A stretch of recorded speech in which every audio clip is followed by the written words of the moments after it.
Welcome to my channel. Today we will discuss about Roland Barthes mythology और सारा concept जो दिए हैं जो कि यूजीसी नेट इंग्लिश लिटरेचर के लिए बहुत ज़्यादा इम्पोर्टेंट है। और भी कोई एसएसबी एग्ज़ाम भी अगर आप लोग दे रहे हैं स्टेट सिलेक्शन बोर्ड का, तो वहाँ पे भी आप लोगों को ये यहाँ से क्वेश्चन बनता है। गेट सेट किसी कोई भी स्टेट का एग्ज़ाम दे रहे हैं तो ये एग्ज़ाम में आ सकता है, पीजीटी में भी। Let's start. So, Ronald Barthes was a French critic and theorist who developed key ideas in post-structuralism, semiotics, and literary theory. His notes often refer to concepts like mythology, where he analyzed how popular culture science transmit bourgeois ideology. The death of the author, which posits the reader, not the author, as the primary source of a text meaning, and the distinction between the work and the text, where the text is seen as an active, reader driven experience rather than a fixed, author oriented author authored object. Barth used index cards features for his notes not as a knowledge bank but as a creative tool to generate written work.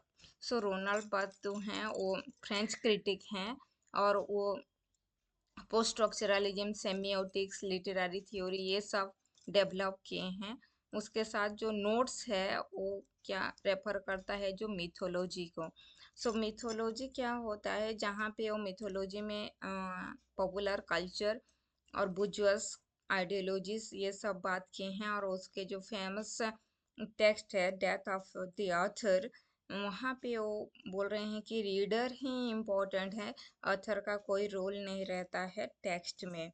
फिर वो बोल रहे हैं distinction between the work and the text, work and text को distinction मतलब differentiate किए हैं।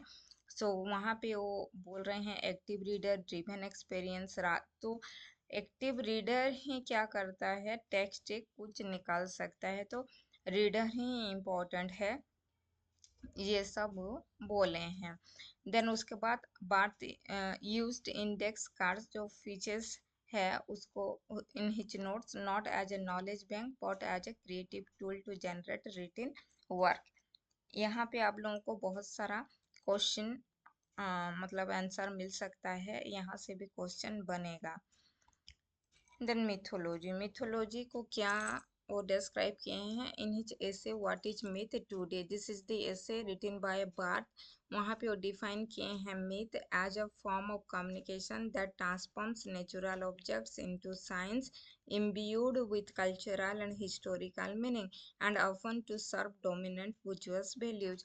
तो मिथोलॉजी क्या होता है, मिथोलॉजी इसके बारे में एक बुक में लिखे हैं जो कि उनका ऐसे है व्हाट इज मिथ टुडे।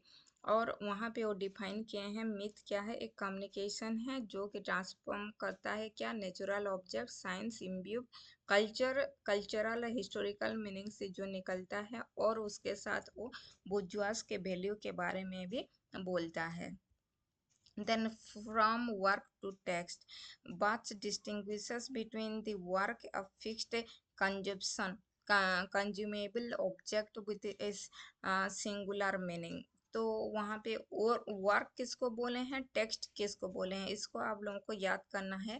तो वर्क क्या है, ए फिक्स्ड है, कंज्यूमेबल ऑब्जेक्ट है with a singular meaning, and text क्या है, an open fluid experience of play and multiple meanings that is actively constructed by the reader. ये उनका distinction है टेक्स्ट और वर्क।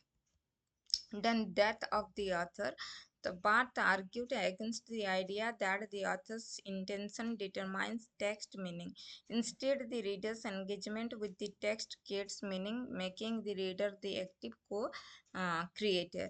सो यहाँ पे मतलब डेथ ऑफ द ऑथर मतलब ऑथर का कुछ रोल ही नहीं रहता है, तो रीडर इम्पोर्टेंट है बोल के और सब कुछ मतलब रीडर के ऊपर वो छोड़ दिए हैं। Then semiotics, so Barthes applied the study of signs जो कि semiotics to everyday cultural phenomena, developing a theory of signs with language object literal meaning. Language object होता क्या है, ये लिटरल मीनिंग होता है। मेटा लैंग्वेज जो कि कोनोटेटिव और मिथिक मीनिंग होता है। to expose hidden ideologies. So semiotics जो बार्थ अकॉर्डिंग टू बार्थ और बात अप्लाई किए हैं स्टडी ऑफ साइंस में, जो कि सेमियोटिक्स बोलते हैं। और कल्चरल फेनोमेना, एवरीडे जो हम लोग का कल्चरल फेनोमेना है उसमें भी सेमियोटिक्स आता है। और developing a theory of signs with language object and Meta language, ये भी आप लोगों के क्वेश्चन में आ सकता है। लैंग्वेज ऑब्जेक्ट क्या है, मेटा लैंग्वेज क्या है? तो लैंग्वेज ऑब्जेक्ट है लिटरल मीनिंग, मेटा लैंग्वेज होता है कॉनोटेटिव और मिथिक मीनिंग, जो कि हिडन आइडियोलॉजी को एक्सप्रेस करता है। Next feature index card. So Barthes use index cards to organize this his thoughts and ideas, viewing notes as a poetic principle for the creative act of writing rather than a mere storage of knowledge. So fish जो है, मतलब यहाँ पे भी आप लोग का question बनता है, who introduced the word fish. So this is index card और इंट्रोड्यूस्ड बाय रोनाल्ड बाथ। और फिश कहाँ पे यूज किए हैं? इंडेक्स कार्ड, जो कि ऑर्गेनाइज मतलब थॉट को ऑर्गेनाइज, थॉट और आइडिया को ऑर्गेनाइज करने के लिए वो पोएटिक प्रिंसिपल्स जो यूज किए हैं उसको वो फिश बोल रहे हैं। एंड ये क्या होता है? ये क्रिएटिव एक्ट ऑफ राइटिंग होता है, जो कि poetic principle rather than storage of knowledge. So this is about your Ronald Path. I think this will helpful for your upcoming different type of examination. If you like my video, then share, subscribe and like my video. Thank you.